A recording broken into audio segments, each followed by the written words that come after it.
Calcutta high court ने पश्चिम बंगाल में 37 वर्गों को दिए गए ओबीसी आरक्षण रद्द कर दिए हैं। सीएम ममता बनर्जी बगावत पर उतर आई है। उनका कहना है कि वो इस फैसले को बिल्कुल नहीं मानेंगी।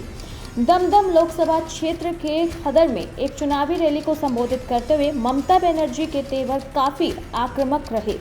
बता दें कि कलकत्ता हाई कोर्ट के फैसले से बंगाल के मुस्लिमों के करीब 5 लाख ओबीसी सर्टिफिकेट अब जल्द ही रद्द हो जाएंगे।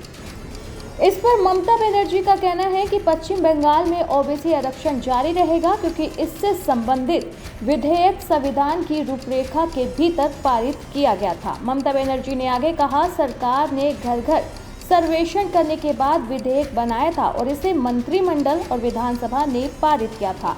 जरूरत पड़ने पर वह इस आदेश के खिलाफ ऊपरी अदालत तक भी जाएगी। सीएम ने आगे कहा कि आरक्षण रोके जाने का आरोप बीजेपी के सर में मढ़ती हूं, क्योंकि उन्होंने केंद्रीय एजेंसियों का इस्तेमाल कर ओबीसी आरक्षण को रोकने की साजिश की है।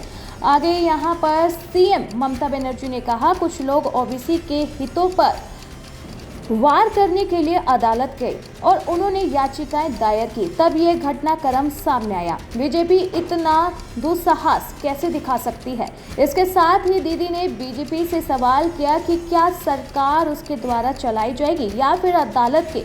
ममता बनर्जी का आरोप है कि संदेश खाली में अपनी साजिश में विफल हो जाने के बाद बीजेपी अब ये नई साजिश रच रही है।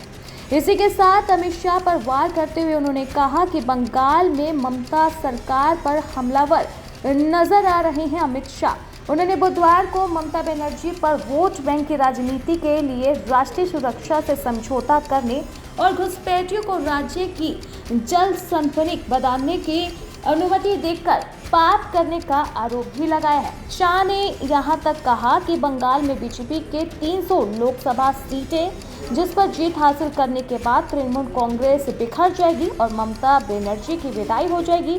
और ममता बनर्जी ने भी अपनी ही सभा में ये सारी बातों को रिपीट करते हुए एक बार फिर से अमित शाह पर बड़ा पलटवार किया।